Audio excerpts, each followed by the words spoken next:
Okay. So I will record this one, so you can always refer to this one. If you miss this lecture, you can always try to find the resources online. There are many resources online about glycogenolysis. Okay, extension from the question of this one. Maybe I can ask the next person. Ain Shazwani, are you here?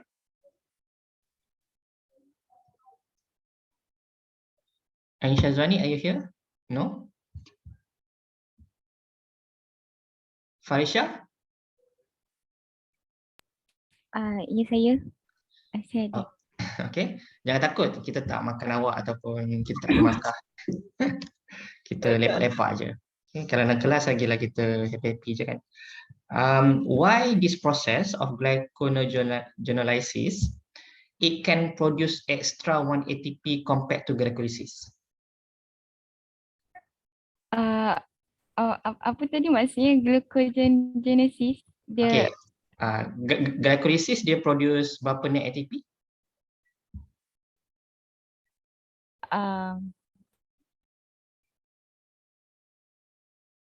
32 ya ke? Oh enggak, aku dah 32 mana dah tak marah. Maksudnya kalau complete oxidation 30 lebih kan. Okay, net ATP berapa? 2. 2, right? Okay. Tapi kalau kita break glycogen, if we break the glycogen, we will produce net 3 ATP. Why we can get extra ATP from glycogenolysis? Faham tak soalan? Sebab tadi dia masuk dalam glycolysis kan? Faham, sebab tadi dia dah menghasilkan yang glycogen yang apa satu tu. Apa? Yang satu fosfat tadi doktor bagi tahu tadi. Kenapa hasil satu fosfat dia produce 3 ATP and not 2 as opposed to glycolysis? If you listen to my recording, you should be able to answer this one. Kalau tak, tu maksudnya maybe tengok recording sambil tengok TV. Saya tak sure lah. Okay, I draw lah. Okay, saja je usik tu. Okay. When we first break glucose will produce glucose 6-phosphate, right? Right or not? Yes. Okay, before you produce fructose 6-phosphate and eventually dia pecah until lastly dia produce pyruvate lah. They are altogether 10 reaction. Ni nak pecah S pula, G kan.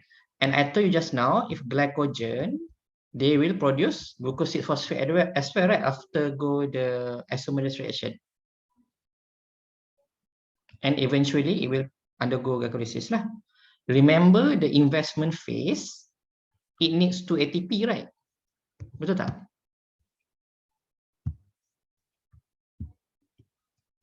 Betul tak ni? Oh, betul. Investment phase need 2 ATP, right?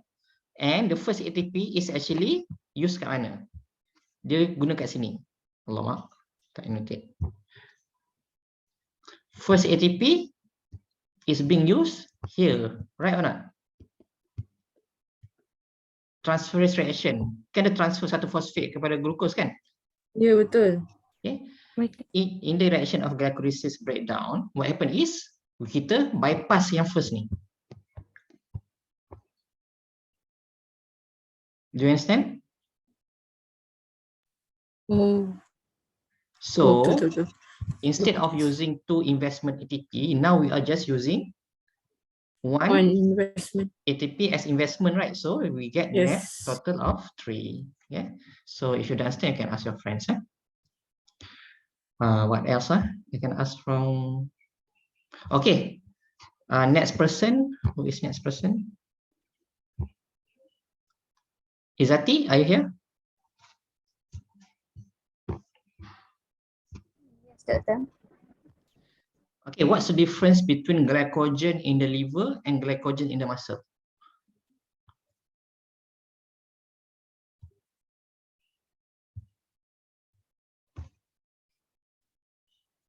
Faham tak soalan ni? Faham. Kenapa?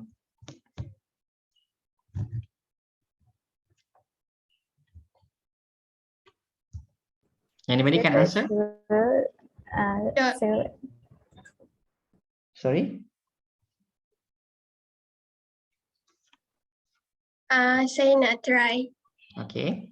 Fatin. Okay, kalau beza dia, kalau masa,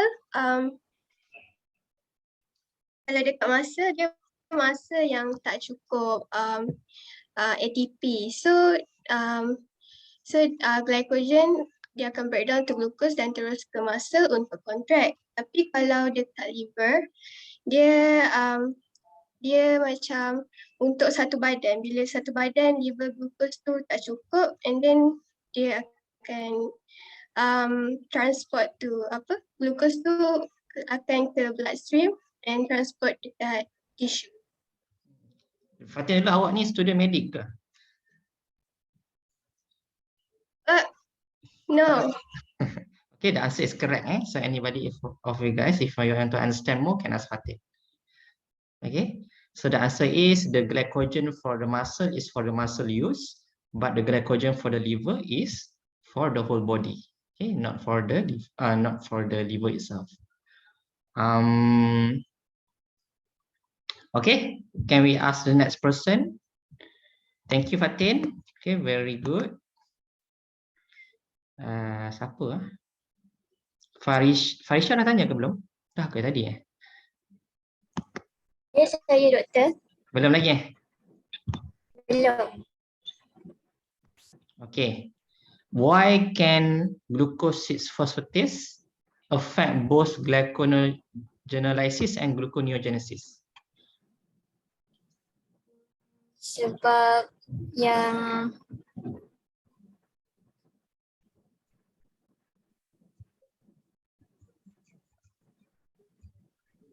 Yang apa? Yang ni yang proses dia kena buat sampai habis tu ke doktor? Yang habis yang mana? Yang pyruvate tu kan? Awak lah kena jawab, mana saya tahu. Kenapa? Anybody know the answer?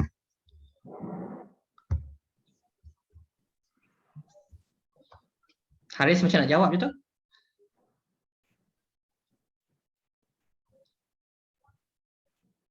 Doktor, sebab glucose 6 phosphate ni jadi indikator nak sintesis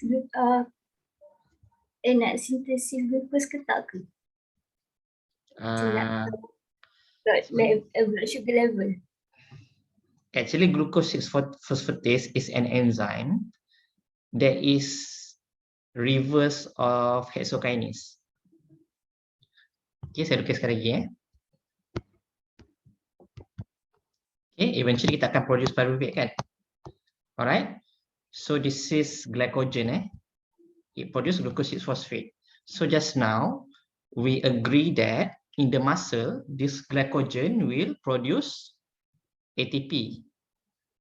Betul tak? Untuk kegunaan muscle, for the use of muscle. Okay? But in the liver, instead of going down, it will go up. Right? Do you understand? Ya, betul. Saya patah balik nampak macam banyak sangat kan. So instead of going down, it will go up. Okay? Usually this enzyme is hexokinase, glucose to glucose 6 phosphate. But for the reverse reaction is glucose 6 phosphatase, because it cuts one phosphate from glucose and becomes glucose lah. You understand? So kenapa dia boleh affect both gluconeogenesis and glycogen synthesis, lysis, glycogen breakdown. Kenapa? Sebab kalau enzim ni defect, maksudnya ada glycogen breakdown pun dia still tak boleh produce glucose. Right? Gluconeogenesis ni kan dia happens from pyruvate. Dia still tak boleh produce glucose. You understand why? Sebab enzim ni dah defect. Dia tak nak produce glucose. Faham tak ni? Tersenyap takut pula. Faham. Okay. So people who with this condition, it cannot undergo gluconeogenesis and also the glycogen breakdown at the same time. So that's why sometimes their chest becomes bigger. Sebab glycogen tu dia accumulate in the liver, dekat area liver, so dia akan ada protruding chest tau. And then dia akan jadi macam lemah, weak because it doesn't have enough glucose in the blood. Okay. So if you understand, you should be able to answer this question lah later on. Okay, next person. The question is a little bit longer. The next one. Khairin, Suraya. Suraya ada sini. Do you have Suraya here?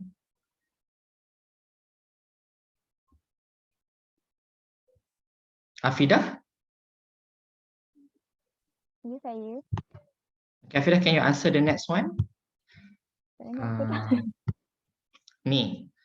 Why pyruvate needs to enter mitochondria and then form the oxalate acetate? Ni gluconeogenesis, okay, formation of glucose, and form malate before reconverting back to oxalate acetate in cytoplasm. Jawapan dia pendek je. Sebab oxaloacetate tu dia tak boleh keluar daripada mitochondria. So dia kena tukar jadi malik. And then dia form balik jadi oxaloacetate tadi. Pendek dah jawapan dia macam panjang pula. Okay, betul lah tu. Okay. The next one.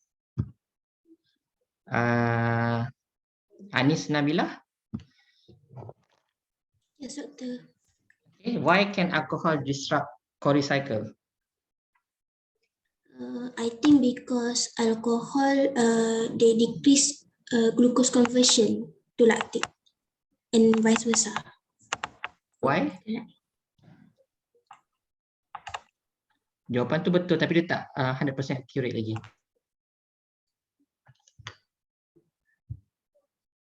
Sorry, Doktor. Kenapa dia boleh kacau formation of lactate dalam liver? Dia boleh kacau lactate dalam liver.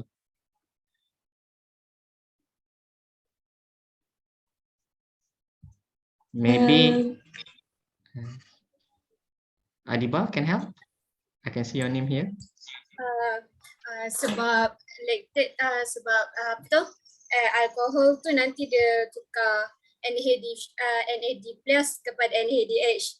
So the ratio of NADH dengan NAD plus terganggu. NADH dalam badan lebih banyak daripada NAD plus. So pyruvate tak boleh buat glycogenesis sebab tak cukup NAD plus. Bukanlah gluconeogenesis, betul jugalah. Tapi mostly dia affect dekat liver, bukan dekat muscle. Okay, maybe saya lukis sikit lah untuk faham. Jawapan awak betul because it affect the formation of NAD plus and NADH. Okay, kan saya cakap ada dua kan. Satu liver, satu muscle. Okay, muscle undergo glycolysis lah. And then dia akan produce lactic acid. Okay, lactic acid travel through the blood and bring to the liver. From the liver, lactic acid will be converted back to glucose and glucose will be used back again by the muscle. So dia punya simplified explanation lah. Okay, sorry, lactic acid dia convert to pyruvate first, before pyruvate convert to glucose. Okay, so we know that the metabolism of alcohol happens in the liver. That's why they kacau processes in the liver only. So bila terlalu banyak NADH, when there are too many NADH, lactic acid cannot be converted to pyruvate. Okay, so your body will accumulate a lot of lactic acid that can cause acidic condition in the body. Okay. And also glucose cannot be reformed because lactic acid cannot be converted to glucose. That's why in the blood the glucose will be low. Okay, so that's the answer lah. The answer is because it disrupts the balance of NAD plus and NADH that cause all these sort of changes in the liver. Okay, can we start our lecture now? Tca Cycle? Yes. Lega lah kan orang lepas ni tak kena jawab dah. Tapi tak apa, nanti kita tanya ini pula. Okay. So basically there are how many? Seven slides. Okay, very short. Okay, but the real one, I think the slides are going to be about 30 plus. See this one? Okay, I will upload both. No. Buang ni. Okay. Jap, saya share sound. Okay, so after we learn about the glycolysis, about the gluconeogenesis, means that the formation of sugar again, and also the breakdown of the glycogen. Okay, also we'll learn about the formation of glycogen as well, but I didn't ask any question on that. We will further learn about the oxidation of glucose into energy by entering into pyruvate, dehydrogenase complex, and also Krebs cycle. And eventually, the last one, we're going to learn about the electron transport chain. Okay, so basically the formation or the reaction of pyruvate dehydrogenase complex, as the name suggested, happens within a complex of enzymes. Okay, although the name of the enzyme is one, but actually there are 3 different enzymes inside that one. Okay? And there are up to 5 different reactions that happens in pyruvate dehydrogenase complex. And in Krebs cycle or Tca cycle, there are up to 8 different reactions before we can reform back the citrate. Okay, this process only happens under the presence of oxygen. Without the oxygen, these processes will never happen. But instead, it will redirect into the formation of the lactic acid inside the cytoplasm. So all these processes happens inside the mitochondria. Okay, so if you see this kind of picture, double membrane, and also you have this kind of protrusion here, this always indicates that this is the mitochondria. So that we agree that after glycolysis, glucose will form pyruvate and it will enter into mitochondria if it has enough oxygen and undergo the first one, which is pyruvate dehydrogenase complex. So boleh tambah kat sini lah, bukan Krebs cycle dulu. What will happen is the pyruvate dehydrogenase complex. The main function of pyruvate dehydrogenase complex is to convert pyruvate into acetyl-CoA. So pyruvate is 3 carbon, acetyl-CoA is 2 carbon, which means that we need to expel 1 carbon, right? This 1 carbon will be expelled as CO2, carbon dioxide that we breathe out. Okay, so this is the first CO2 that we will expel in the oxidation of glucose. In Krebs cycle, we will expel another 2 carbon, which will form 2 carbon dioxide. So altogether, we will produce 6 CO2, right? Betul tak? Tadi saya cakap 3 kan, kenapa tiba-tiba jadi 6? Kenapa jadi 6 CO2? Siapa tahu jawapan dia?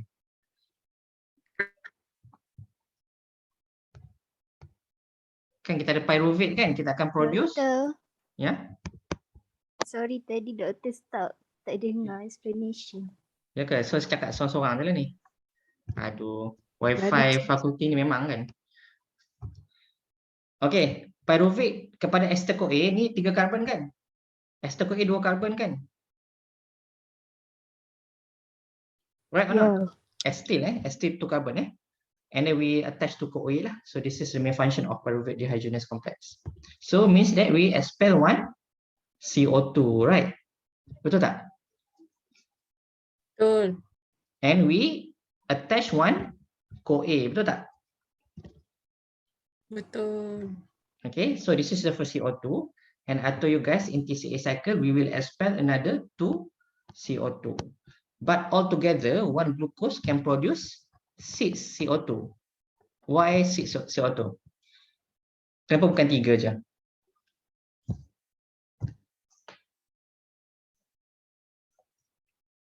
Maybe we can ask the next person. Nurin ada Nurin? Do you have Nurin here? Kenapa kita expel 6 CO2 from 1 glucose but not 3? as what I draw to you here.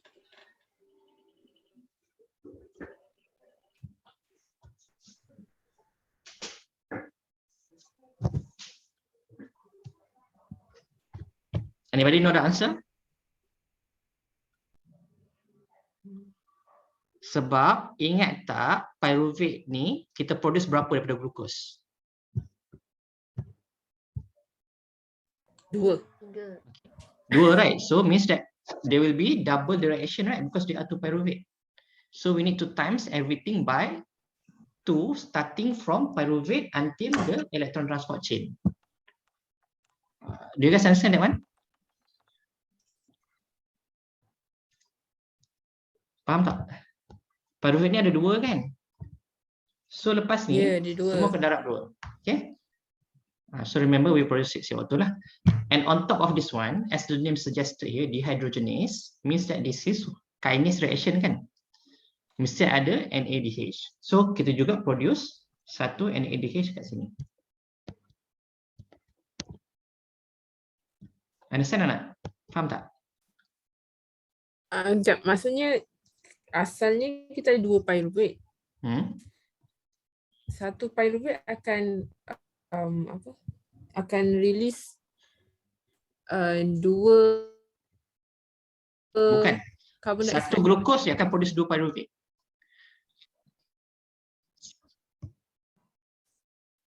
Betul tak? Satu glukos produce 2 pyruvate kan? One glucose produce 2 pyruvate kan? So each of these pyruvate will undergo the reaction of PDC and also Tca cycle. Sini pun ada, sini pun ada. Faham tak?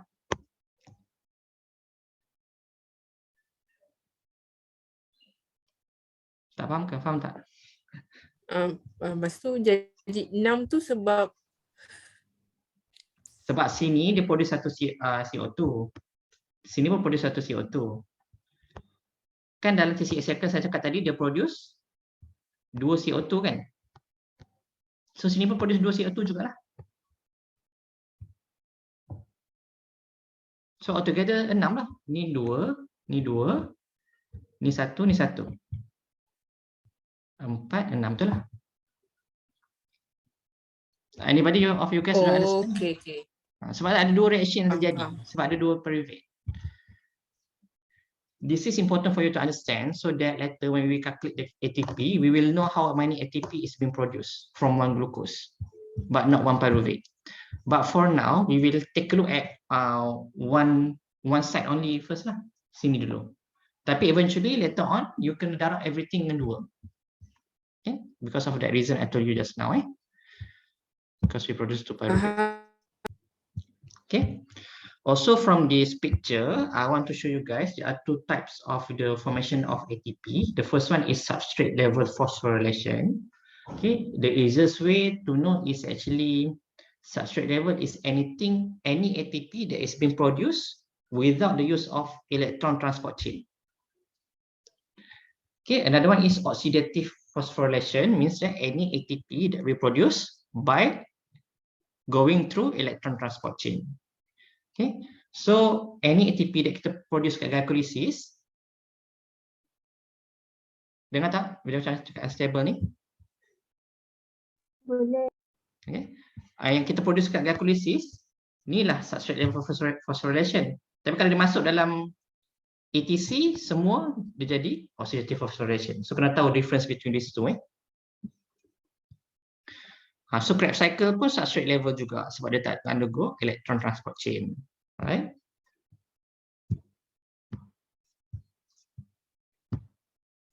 Okay, that's the first slide. Okay, so we will go through the first one, which is the pyruvate dehydrogenase complex. It happens in the matrix of mitochondria, means that it must be aerobic respiration. Otherwise, the pyruvate won't enter into the mitochondria at all. It is the gateway to aerobic metabolism in between glycolysis and Tca cycle. It will produce 1 CO2, 1 NADH, and 1 acetyl-CoA. Okay, 1 CO2, 1 NADH, and 1 acetyl-CoA. This NADH will enter into the electron transport chain to produce the ATP. this CO2 will be expelled from our breath as the waste, and this acetyl-CoA will enter into apa? Doktor, tadi you like Frozen. kita tak dengar. Menyilah macam ni. Satu acetyl-CoA ni masuk dalam apa? Okay, saya cakap CO2 ni akan expel. Krebs cycle. Okay, acetyl-CoA akan masuk dalam Krebs cycle. Okay, NADH akan masuk dalam electron transport chain. Okay, it requires 3 enzymes. Okay, there is a specific name for each of the enzyme, but for the simplicity sake, we just call E1, enzyme 1, E2, and E3. Okay, the first enzyme is to cut the pyruvate into, to get rid of the CO2 from pyruvate. So now sekarang dia ada 2 karbon. Okay, instead of 3 Pyruvate 3 karbon kan. So kita potong 1, dia jadi 2 karbon. Enzyme 2, the main function is to attach CoA to the acetyl. Just now kan 3 karbon pyruvate, dia dah potong 1 jadi acetyl lah. And kita attach 1 CoA untuk jadi acetyl-CoA. And the third enzyme, the main function is to produce NADH. Okay, so it's very simple lah. If you take a look at this picture, this one is the more detailed reaction. Okay, you can see the involvement of many coenzyme. For example, TPP, FAD. This is lipoamide is one of the coenzyme that can assist in the formation of the acetyl-CoA. Okay, as I told you before, it requires 3 enzymes, E1, E2, and 3, and 5 coenzyme, which is TPP, another name for P1 enzyme, lipoamide, another one of the, is actually very similar to vitamin, but it's not one of the vitamin. Okay, one of the coenzyme is CoA, which will be attached to the acetyl, another name for the B5 vitamin. Okay, FAD, another name for the B2 vitamin, and NAD+, which is the B3 vitamin. So as you can see from here, most of the coenzyme that we learn in the metabolism is vitamins. Okay, especially B complex vitamin. So if you take the vitamin from the shop, from the supplement, they are all actually used to assist you in the metabolism of the body. Okay, specifically in producing the ATP. Okay, in the glucose metabolism. Coenzyme is a 21 carbon, coenzyme A is 21 carbon coenzyme derived from pentotenic acid or B5 vitamin. Any question about the formation of the acetyl-CoA? Remember the product of acetyl-CoA, the PDC, pyruvate dehydrogenase complex. It must be 3 things. The first one is CO2. The second one is NADH, and the third one is acetyl-CoA. Now we will see what happens to the acetyl-CoA that enters into the citric acid cycle, okay, or Krebs cycle. Why they have so many different names? Kenapa banyak nama?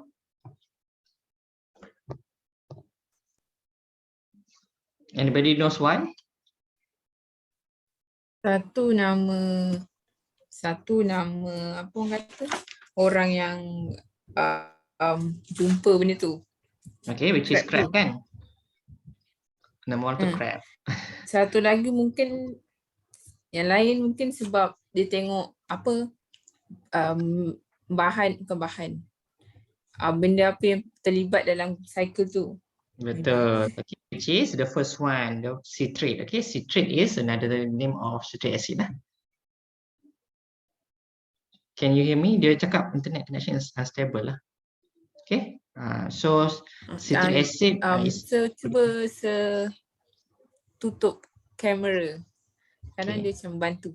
Itulah muka pun berlemuah kan orang dah cakap berbalik. Mesti ke?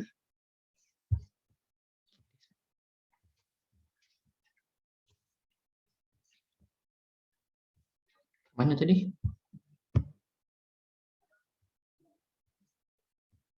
Okay, can we continue? Okay, the first name sebab orang jumpa. Second name sebab nama precursor ni, citrate ni. And the third one is tricarboxylic acid is also another name for citric acid. Okay, and as you can see from here, there are 3 regulated points. The first one is this one.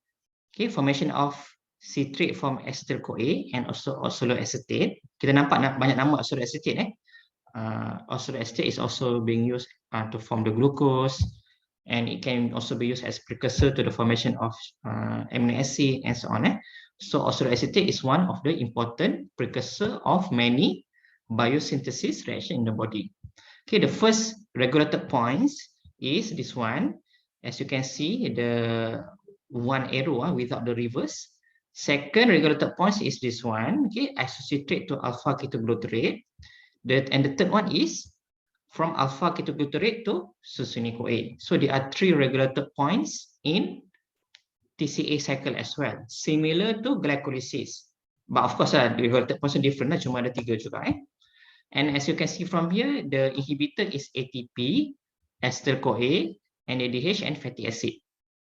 All of this inhibitor is the indicator that our body contains a lot of energy, but the activator is EMP, okay, adenosine monophosphate, CoA, and AD+, and probably some kind of ion. Okay, this is the indicator that our body doesn't have enough energy, so it will force the reaction to go faster, so that we can produce more ATP. Okay, the same as this one. Inhibitor the ATP menunjukkan badan kita dah banyak tenaga, tak perlukan TCA cycle anymore. But the activator is the indicator that show our body doesn't have enough energy. I don't really expect you guys to remember all the reaction, but just remember the important points. Okay, for example, where is the regulated points, what is the activator, what is the inhibitor, and so on. And probably you can remember the type of the reaction that is happening as well. Okay, for example, from isocitrate to alpha ketoglutarate, what kind of reaction is this? Maybe we can ask one person. Fatihah, are you here? Ya, doktor. Macam dah terketar-ketar suara tu, nervous ke? Apa jenis reaction yang jadi kat sini? Yang mana, doktor? Isocitrate to alpha ketoglutarate.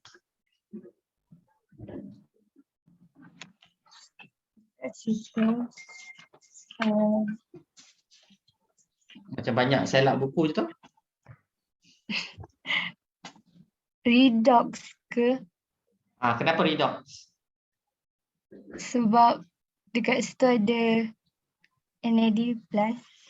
Okay, that's the easiest way to indicate it is a redox reaction, right? Yeah.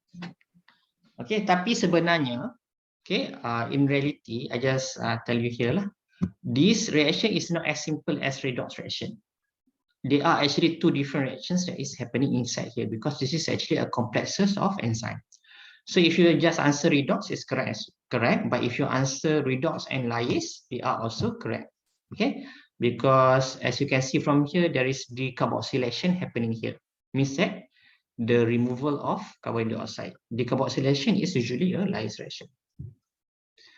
And the important point that you need to remember again is how many products that you produce in the TCA cycle. Okay, and as you can see from here, the first product is NADH that you really need to know. Okay, the second product is GTP. Okay, GTP is similar to ATP. The third product is QH2. Okay, another name for QH2 is FADH2. Okay, so I draw takut you lupa. So FADH2, this one. The third product is FADH2. So the important thing that you need to know is the first one is it will produce 3 NADH, 2 CO2, okay, because citrate plus acetyl-CoA, it will become 6 carbon. Dia akan go one around and it will expel 2 carbon to becomes oxaloacetate, which is another 4 carbon. Nanti dia gabung balik dengan acetyl-CoA, dia jadi balik 6 carbon. Okay, citrate 6 carbon, sorry. Okay, so the product are, the first one is 3 NADH, okay, 1, 2, and 3, and then 2 CO2, kawan 1, 2 CO2, and 1 FADH2, which is here, and 1 ATP, which is this one. Okay, GTP is similar to ATP. Kenapa GTP is similar to ATP? Anybody can answer? Fang Yimin, are you here? Yes, doctor. Why we can say GTP is similar to ATP? Sorry, doctor, I didn't know. Okay, the answer is, remember the structure of ATP, adenosine triphosphate. I told you guys, right, adenosine is one of the nucleic acid. Ingat tak? Ingat. So GTP is guanine triphosphate. Pernah dengar tak guanine? Pernah. Okay, one of the nucleotide as well in the DNA. So they are actually equivalent in terms of the energy that they produce. So we can say that one GTP is equivalent to one ATP. Ada siapa nak tanya? Faham tak? Faham. So now, can we summarize how many ATP that we produce and how many NADH that we produce and how many FADH2 that we produce from glucose? So glycolysis produce berapa banyak ATP?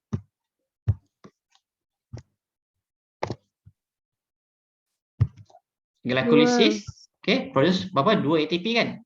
Berapa banyak NADH?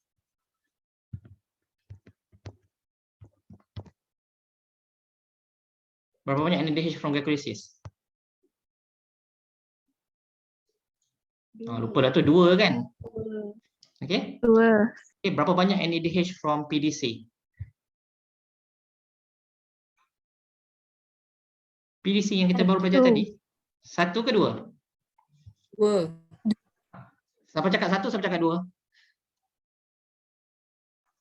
Saya cakap 2. Okay, kenapa 2? Sebab ada 2 pyruvate. Okay, so ada 2 pyruvate. Ingat sebab tu saya stress ada 2 pyruvate tu Okay, how many NADH that we produce in Tca Cycle? 6. 6. Siapa tak tahu kenapa dapat 6? Okay, semua senyap, semua tahu lah kot tu. How many FADH2?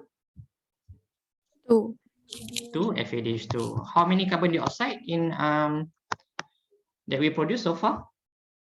4. 6 lah campur dengan PDC kan? 6 CO2. Yeah. Okay, 6. Okay, so remember this figure. So altogether we will produce 10, 12. 12 NADH, right? And how many ATP we produce so far? 2 glycolysis campur berapa banyak dalam ETC? Dalam Krebs cycle? 2. Okay, so altogether jadi 4 lah kan? Betul tak? Ya, betul. Okay, 2 from glycolysis and 2 from Krebs cycle and 2 FADH2.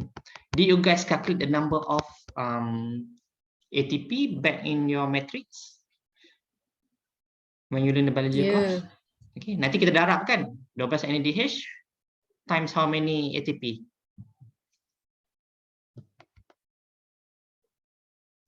Tak ingat dah For this one, selalunya dia orang ajar 3 kata senang kan, tapi untuk mazhab saya kita times 2.5. Okay, so for this one kita times 1.5. Saya tahu ada yang ajar 2. Okay, so depending on the different school lah of thoughts. So for me, you remember 2.5. Okay, so 12 darab 2.5 is about apa? 25 lah gitu kan? Betul tak? Okay, 25 ATP. Campur 4 ATP. Campur 2 darab 1.5, 3 ATP. So altogether from one glucose, how many ATP that we produce? About 32 ATP, right? Did you learn how to calculate this? Okay, belajar So this is how we calculate the efficiency of each reaction. For example, in glycolysis, we only produce net 2 ATP. So 2 divided by 32, we will get a figure to show you the efficiency of the glycolysis. Sebab kita nak cakap, anaerobic respiration, it produce very low number of ATP. So the efficiency is very low, which is only 2/32. If you undergo complete oxidation of the glucose, you will produce 32 lah, okay, which is a very high number of ATP. Okay, so can we move forward? Any more question? Okay, this is the kind of the reaction lah that is happening. For example, oxaloacetate plus acetyl-CoA, you form citrate. Okay, and then in this case, you can see H2O is being added. So this is actually one of the apa punya reaction.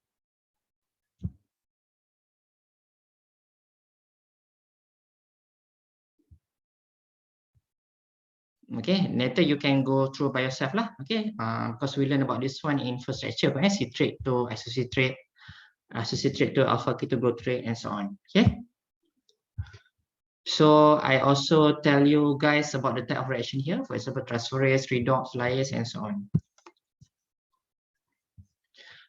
Okay, the reaction in the Tca cycle we call as anaplerotic reaction, which means that the act of replenishing Tca cycle intermediates that have been extracted for biosynthesis.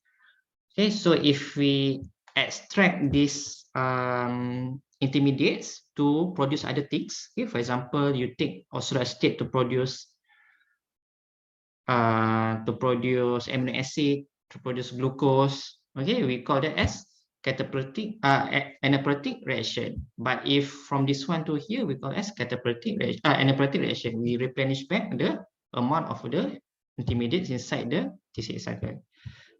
For example, from pyruvate to oxaloacetate, aspartate to oxaloacetate, or glutamate to alpha keto. Okay, because glutamate here can produce the alpha ketoglutarate.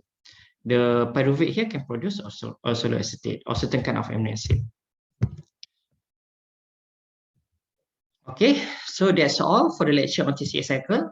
A more detailed one can be found in the longer lecture notes that I will upload to you guys later on. Any question before we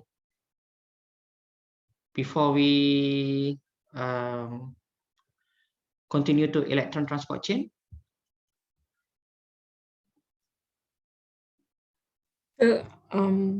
Yang kan tadi kan kita kalau kita belajar darab 3, kalau ikut kalau belajar sekarang kena darab 2.5 kan? Betul. So FADH pun 2.5 kan? Dia 1.5. 1.5. 1.5. NADH 2.5. Okay. Later we will see why we come to the figure of 2.5 and 1.5, okay, in the electron transport chain. Doktor, Ya. itu untuk yang effectiveness yang doktor kata tadi. Itu untuk calculate kalau glycolysis, sebab ada orang buat anaerobic respiration je kan. Macam awak tengah lari ke, awak tak cukup oksigen, so awak akan convert ke lactic acid kan. Ya. So kita akan produce 2 net ATP, betul tak? Dia tak masuk dalam mitochondria. Okay, so kita cakap efficiency dia 2/32 lah. Sebab kalau full potential dengan oksigen, kita produce 32. Tapi kalau tak ada oksigen, we can get 2/32 je. Efficiency dia. Saya rasa berapa persen itu? Maybe less than 10% kot. Okay, faham tak? Faham. Okay. Maybe we take a break, 5 to 10 minutes. Later kita masuk ATC ya.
Okay, guys, can we continue? Yes. Okay, so for electron transport chain, we will just watch a video. Okay, and then maybe we can go through Q&A lah. Okay, because this is actually quite interesting to watch the video. This is probably better known as the electron transport chain. Okay, dengar When tak? we left off, this is what we had discussed. Dengar. In today's video, we're going to talk about something called oxidative phosphorylation. This is probably better known as the electron transport chain. When we left off, this is what we had discussed so far. Glucose can undergo glycolysis to become pyruvate. Pyruvate can also go back up to glucose through gluconeogenesis. Pyruvate can take one of 4 metabolic pathways. The most common destination for pyruvate is to be turned back into acetyl-CoA. Acetyl-CoA can then go through the Tca cycle, also known as the Krebs cycle, to generate NADH and FADH2. When we had left off, I told you that these were incredibly important byproducts, and this video today will explain why. NADH and FADH2 will go on to be used in a set of redox reactions that transfer electrons in oxidative phosphorylation to generate massive amounts of ATP. So in today's video, we're going to talk about oxidative phosphorylation, also known as the electron transport chain. And by the end of this video, you'll understand everything that you need to know about the electron transport chain, including how electrons are shuffled through the chain, how the ATP synthesis works using a proton gradient, and how different electron chain inhibitors inhibit various parts of the electron transport chain. We'll close the video by talking about the total ATP production in all of these biochemical pathways so that you can keep the big picture in mind. With that said, let's get started. The goal of the electron transport chain is to couple energy stored in electron acceptors to a proton gradient that drives ATP synthesis. This will become much more clear as the video moves forward. To get started in this video, we need to design the electron transport chain so you have an image in your brain as to how this actually works. What you see here is the inner mitochondrial membrane in the middle of the slide. The bottom portion of the slide represents the mitochondrial matrix, and the top represents the intermembrane space. Now, along this inner mitochondrial membrane, we have a series of complexes, shown here in various colors. These complexes are numbered from 1 to 5.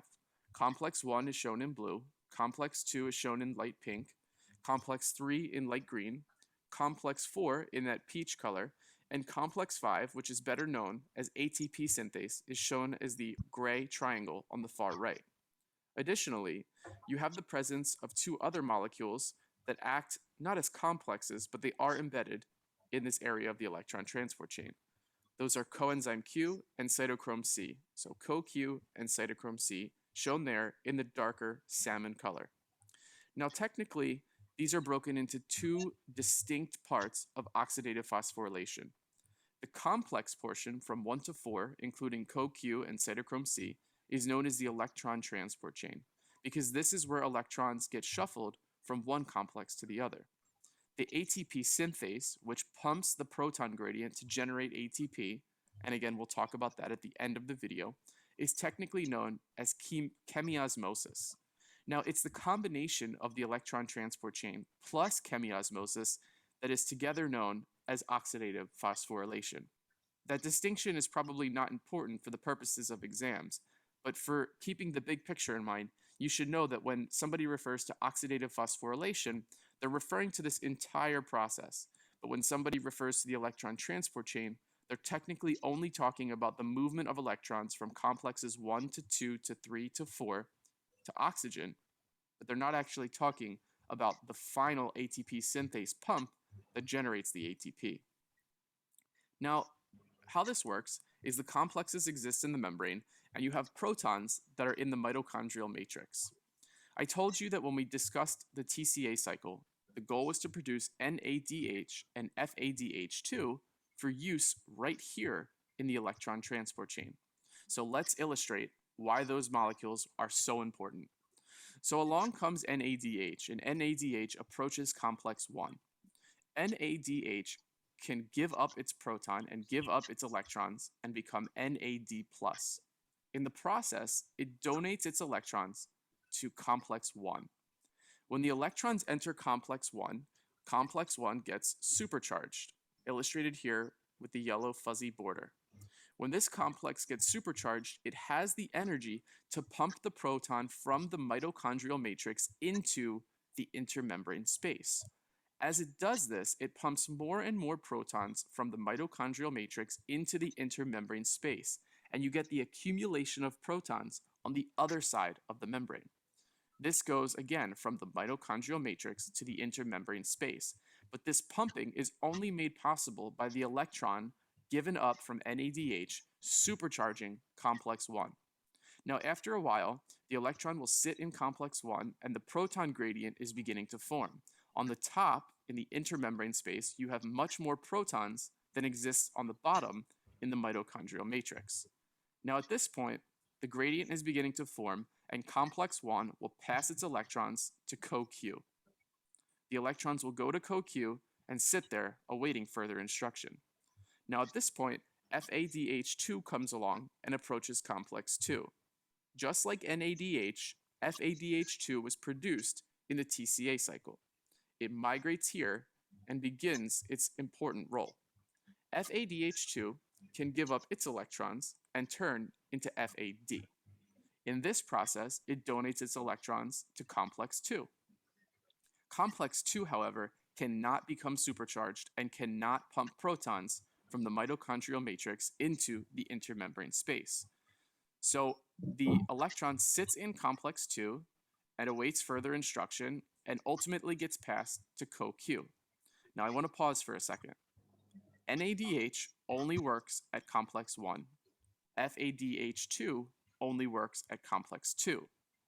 So the electrons given up from NADH go from 1 to CoQ, and the electrons given up by FADH2 go from complex 2 to CoQ. Now, it's important to pause and understand something that's very high yield. CoQ is the common electron acceptor from both complex 1 and complex 2. It's also incredibly important and very high yield to remember that NADH only gives up its electrons at complex 1, and FADH2 only gives up its electrons at complex 2. At this point, the electrons are sitting in CoQ and they are passed to complex 3.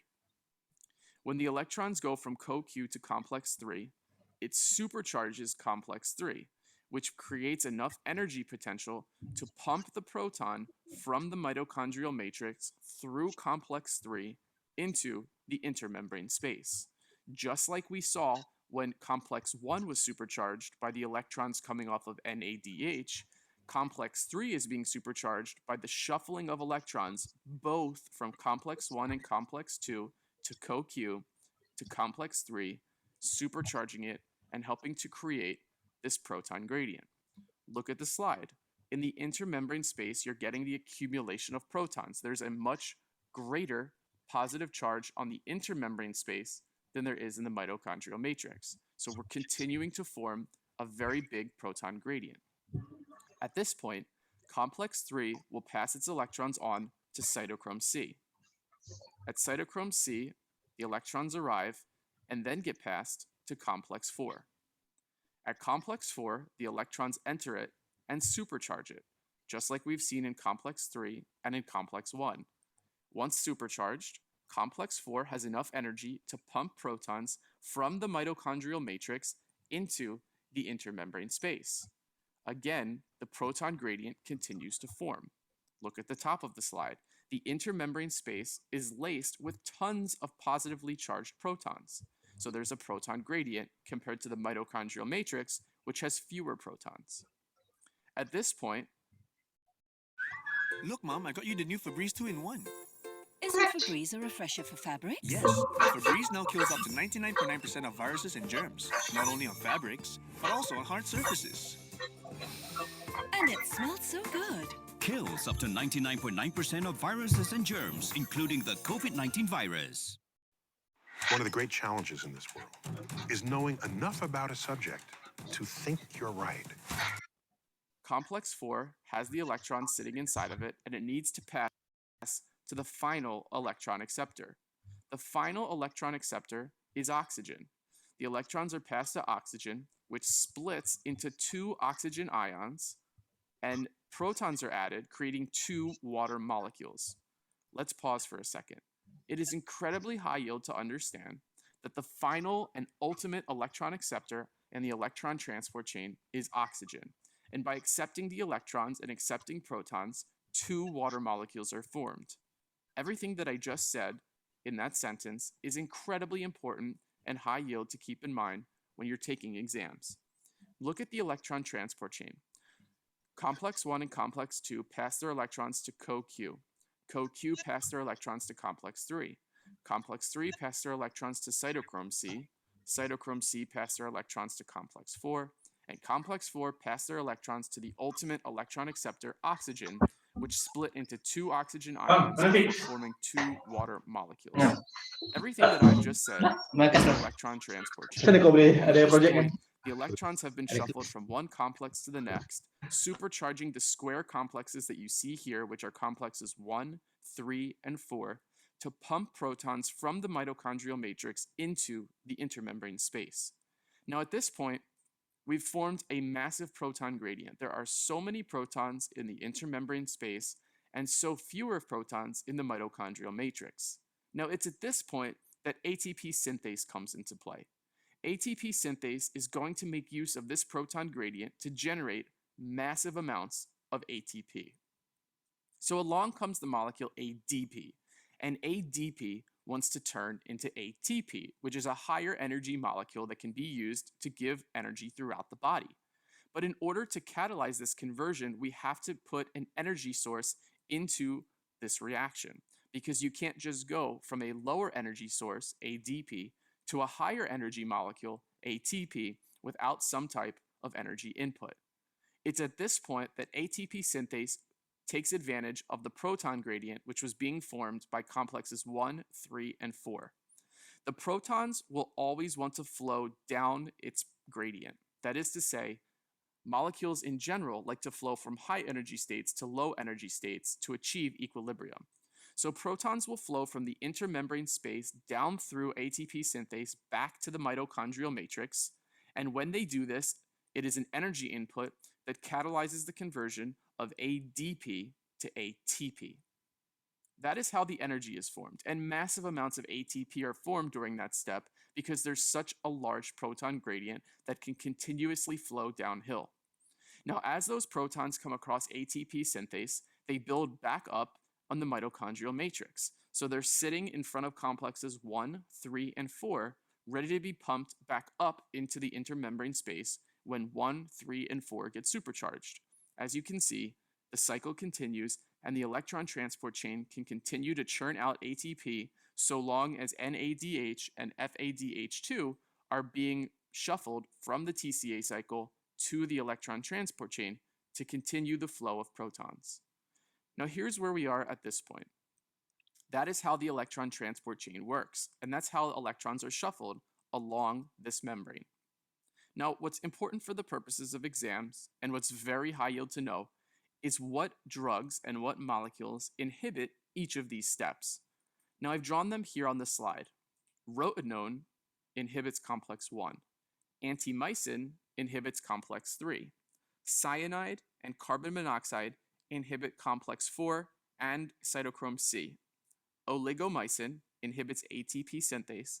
An uncoupling agent, such as 2,4-DNP, uncouples the proton gradient and inhibits the proton gradient's ability to pump protons down through ATP synthase.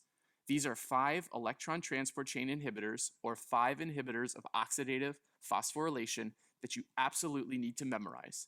Not only do you need to know them by name, but you need to know exactly where they inhibit the electron transport chain.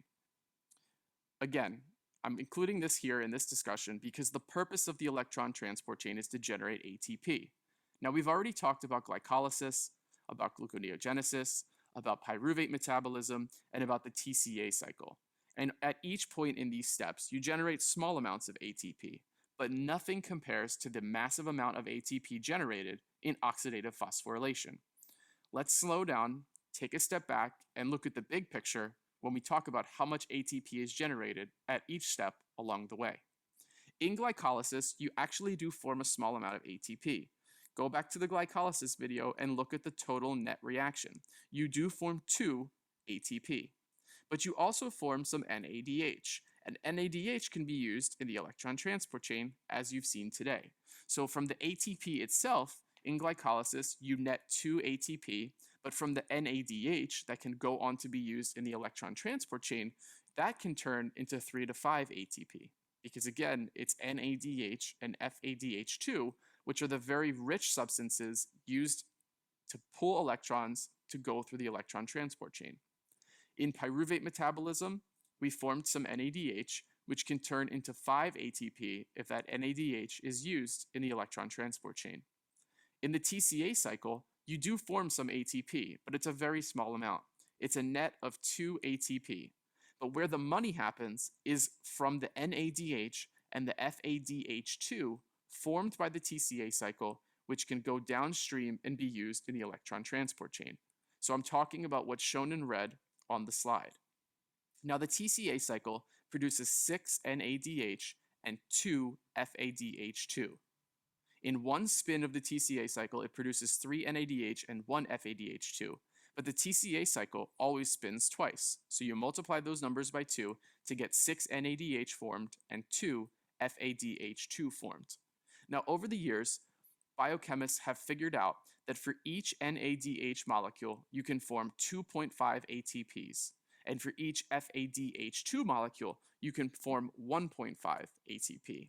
This is very high yield, and it's worth memorizing. So looking at our equation, just from the 6 NADH formed in the TCA cycle and the 2 FADH2 formed in the TCA cycle, you can produce 15 and 3 ATPs respectively. Now looking from the top to bottom of this list, if you add everything up, one movement through glycolysis down to the electron transport chain can generate anywhere from 30 to 32 ATP. This is very high yield to know, and it just goes to show you that it's the oxidative phosphorylation step that produces the most amount of ATP, but that's only made possible by shuffling NADH and FADH2 from the TCA cycle and from other steps in biochemistry to oxidative phosphorylation to be used in the electron transport chain. That concludes today's video on oxidative phosphorylation. Sorry guys, do you understand everything? Somebody came into my room. All eukaryotic cells, from yeast to those that make up the human body, contain membrane-bound organelles with specialized functions. Mitochondria are double-membraned organelles.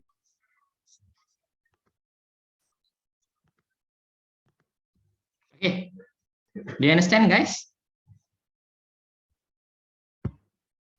Boleh. Boleh pernah belajar kan? Pernah. Okay, so I just summarize a little bit. Okay, basically everything is the same. Dia ada tunjuk tak tadi sebab saya ada orang datang. Ada tunjuk tak macam mana boleh dapat 2.5 dengan 1.5 tu? Tak, dia just kata darab dengan 2.5 dengan 1.5 je, tapi tak adalah sebut macam mana boleh ada nombor tu. Okay, so this is the easiest explanation that I can give you. So when the first complex is being energized, it will pump out 4 proton. Okay, remember 4 The third one will pump out 4 proton. The second complex, it won't pump out any proton. Okay, as you can see from here, NADH to NAD plus happens at complex 1. FADH2 to FAD happens at complex 2. Okay, remember as well. And then the complex 4, it will pump out 2 proton. So altogether, we will have 4 plus 4 plus 2, 10 proton, right? 10 proton here more than here. Here is the matrix, and here is the intermembrane space. Siapa tak faham apa maksud intermembrane space? Semua faham tak? Faham. Okay, maksudnya space in between membrane ya, dekat luar ni satu plasma, as you can see ya, satu plasma. Okay, so the rule here is when this proton needs to come back into the matrix, it must go through ATP synthase. And every 4 of the proton that go through the ATP synthase, it will produce 1 ATP. Faham tak so far? Oh, every 4 jadi 1 ATP. Okay, kan kita cakap tadi satu NADH dia akan pump 10 kan? Betul. Okay, so 10 bagi 4 betul tak? 10 bagi 4 dapat 2.5 ATP, betul? Betul. Okay, now you know where the 2.5 comes from? Yes. Okay, how about the 1.5 from FADH2? Kenapa dia 1.5 je?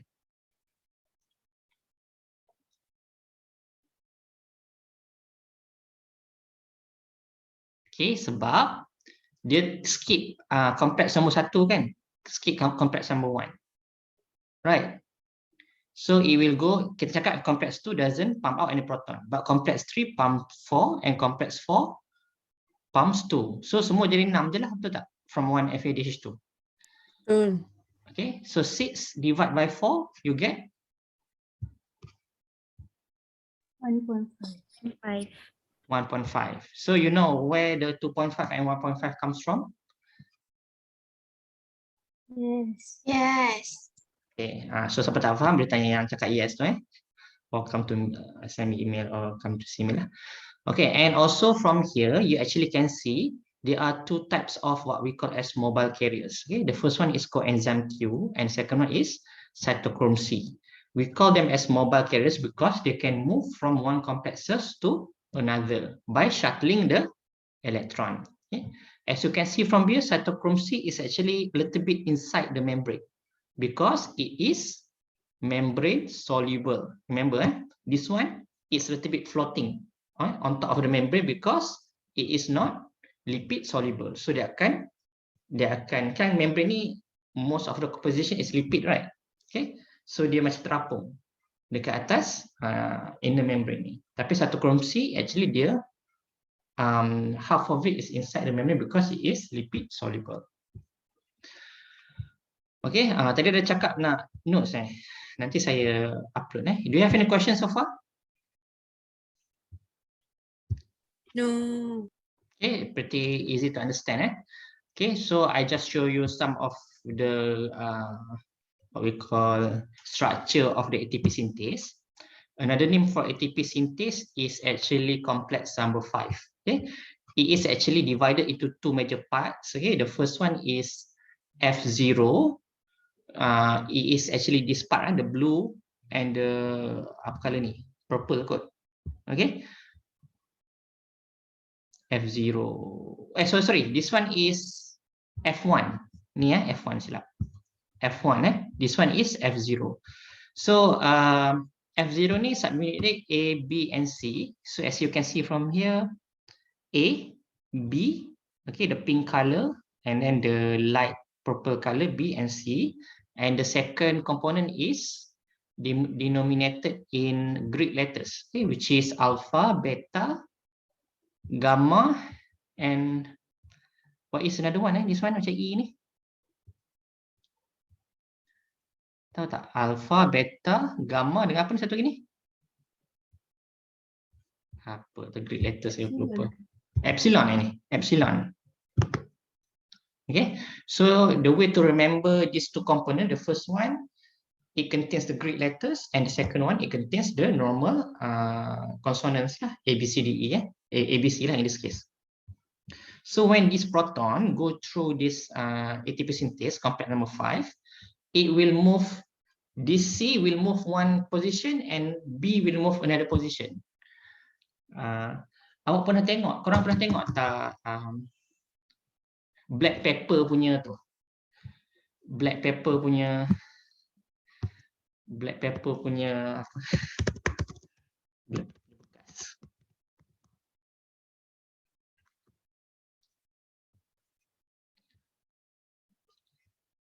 Grinder, sorry.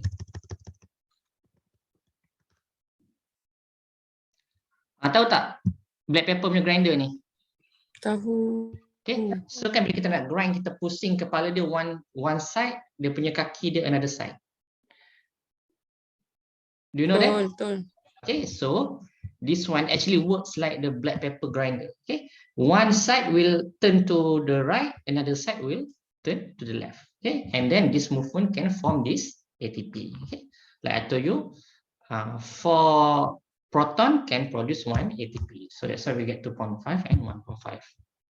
Okay, the passage of proton through the F0 channel causes the rotor to spin in one direction and stator to spin in the opposite direction.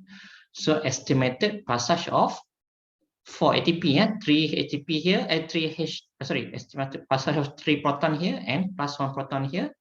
So equivalent to 4 proton will produce 1 ATP.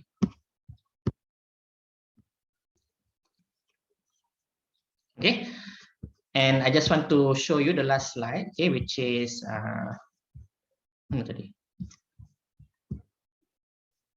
okay. There are many inhibitors to this electron transport chain. Okay, usually this inhibitor we can call them as poison. Okay, that can cause one of the complexes to be inhibited by the action of the chemical. For example, certain chemical can inhibit complex number 1, or it can inhibit complex number 2, or it can inhibit complex number 3, and so on. Okay, so if it inhibits complex number 3, the flow of the electron will stop here lah. Faham tak? Dia still will form the gradient, tapi dia yang lepas ni dah tak ada dah. 3 dengan 4 ni dia dah tak pump proton. Okay, so for example, let's say you put inhibitor to complex number 3, instead of pumping out 10 proton, it will just pump out 4 proton from 1 NADH. Okay, and it probably won't pump out any proton from FADH2 sebab dia dah start inhibit at complex number 3 and 4. So if in the exam ask you guys, let's say we put one inhibitor that can inhibit complex number 3, estimated how many ATP that can be produced from one glucose. Okay, then you need to calculate lah. Okay, 1 NADH. Tadi ada berapa NADH? 20, berapa? 6, 10, 12. Kata 12 NADH times 4. Tapi tak habis times 10 lah. Sebab dah inhibit kat sini. So kita times 4. So kita dapatlah 48, and then you divide by 4 lah untuk dapat number of ATP. Okay, something like that. One of the most important inhibitor we call as uncoupler. You can see from this slide here. Okay, uncoupler means that it can uncouple the process of electron transport chain and oxidative phosphorylation. So I will read first the description. It is lipid soluble, so it can bypass the membrane. It depletes the proton gradient by shuttling the proton back to matrix without complex 5, without the use of complex 5. Large oxygen is consumed, but no ATP is formed. Instead of being conserved in ATP, energy is lost through heat. Okay, for example, the chemical is 2,4-dinitrophenol. Okay, and thermogenin brown flag. Thermogenin is one of the natural ones, but this one is the chemical ones. Okay, I should explain to you what it means by this one, because this is very important. We always ask about this one in the exam. Okay, so what happens now? We will have the proton gradient right here in the intermembrane space. Means that the number of proton is more here compared to the matrix. Correct or not? Betul tak? Yes. Okay, dan kita setuju and we agree that this proton must go through ATP synthase, right? Betul. Okay, dia tak boleh lalu tempat lain, dia tak boleh masuk lubang sini, dia tak boleh masuk lubang kat tengah ni, tak boleh lalu through complex 1 or complex 3. It must go through complex number 5 in order to balance back the number of proton from intermembrane space and mitochondrial matrix. But this uncoupler, this particular chemical, it can bind to this proton and it can go through this membrane without going through the ATP synthase. Faham tak up to that point?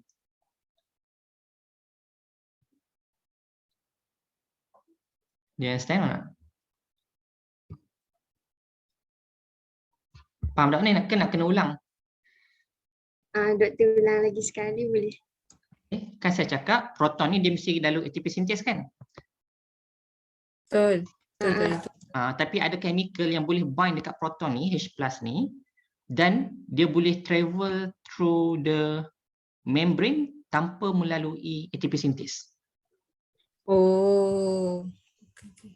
Okay, it means it can balance back the number of the proton without going through ATP synthase, therefore no ATP will be synthesized. Faham? Okay, sebab tu dia cakap, that's why it says here, mana? Banyak sangat notes saya ada confused. Okay, sebab tu dia cakap dia lipid soluble.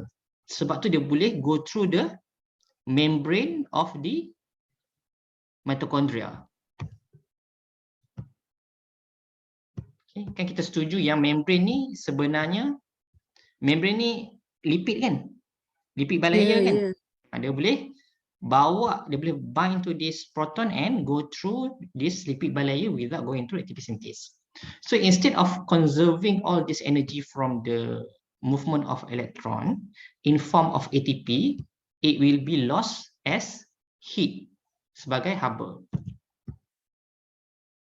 Therefore, no matter how much you eat, no ATP will be produced from the electron transport chain. Faham tak kenapa tak ada ATP yang being produced? Faham. Maybe we can ask one last person, but if he or she can answer, we ask other person lah. Siapa tak tanya lagi? Nur Amirah, next. Amirah, are you here? Yeah. Okay, kenapa this particular chemical can be used as diet pill?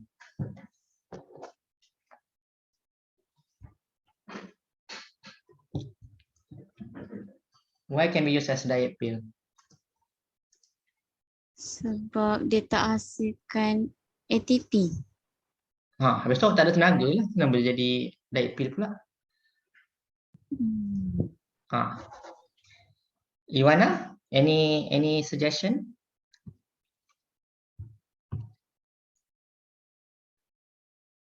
Wong Zinglan?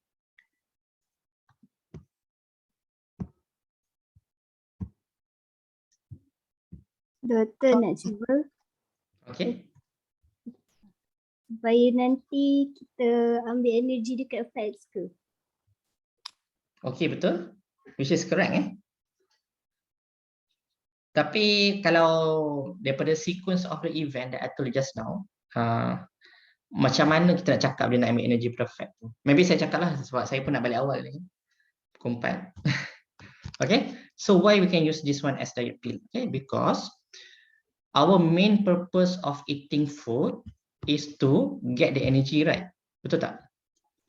Betul. Okay.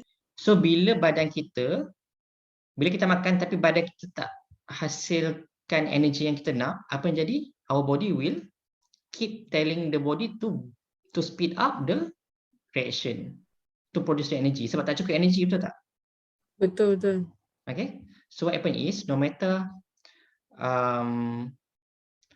patutnya in the normal condition, if the ATP is enough, the body will tell the reaction of glycolysis, Krebs cycle to slow down, okay, to stop breaking the glucose, to stop breaking the lipid, because we have enough energy. Tapi dalam kes ni tak ada ATP being produced, tapi dia jadi je breaking ni, pemecahan gula terjadi, lipid terjadi, tapi tak ada ATP being produced.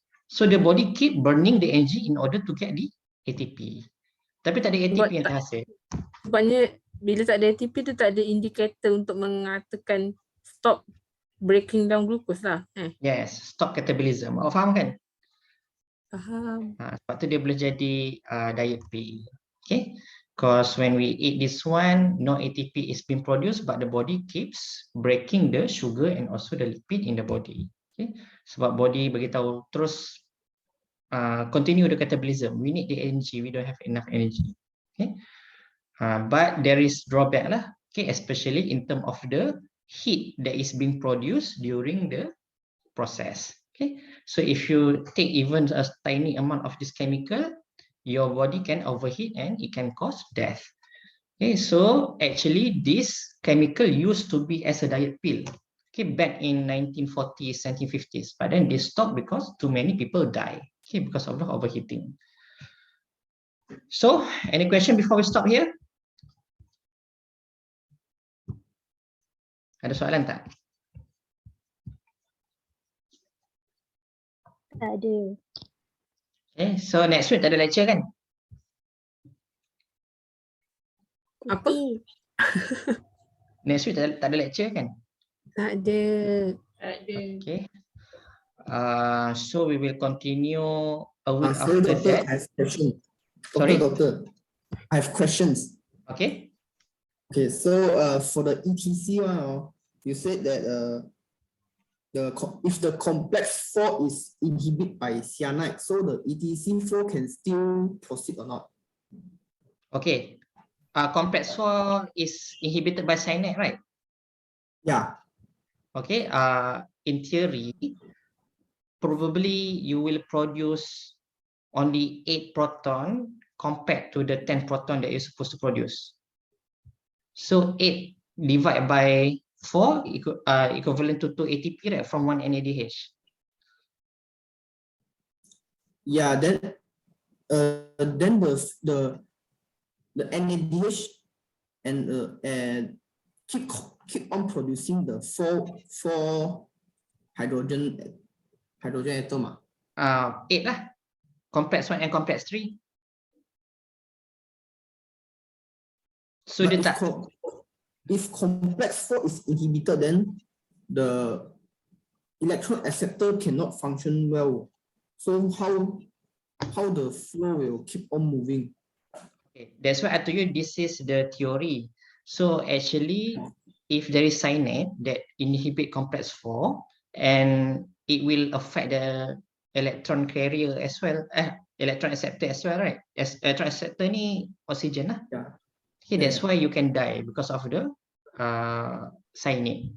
The full mechanism I'm not very sure, but if you actually exposed to one of the inhibitor of the complexes, you actually can die right away. Probably because of the reason you see just now, because it disrupt the oxygen, okay, as a final acceptor or something.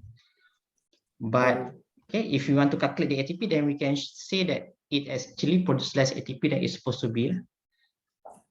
Oh, okay, understand, doctor. Thank you, doctor. Cyanide kan dia actually one of the poison that we can find in the tapioca kan. You tahu tak tapioca? Do you like to drink bubble tea? Oh, yeah. Okay, so it's actually made from tapioca. There is a case of the cyanide poisoning back then. Okay? It actually didn't kill that person, but you will become weak over time because you don't produce enough ATP. But I think if too high, of course it can cause the death. All right. Okay, thank you, doctor. Okay, other inhibitor, for example, complex number 1, I think the rotenone or something, the name actually is used as the fish poison. In Malay, we call as tuba. Okay. Mana? Pernah? Pernah. Okay. So if you can see, the fish will actually float to the surface of the water, and you can see the mouth will gasping for air. Okay, because it actually disrupt the complex number 1 that can cause the disruption in the respiration. Okay, so that's some of the poison that actually can inhibit the complexes. So cyanide is, of course, like I told you, usually we can get from ubi kayu, tapioca. But not the ubi kayu that we eat in Malaysia. The tapioca that we eat usually from the South Africa, the one that tastes a little bit bitter. Okay, so that's why in order for them to safely consume this tapioca, they need to dry or expose to the light first to break down this cyanide component, right? Any more question?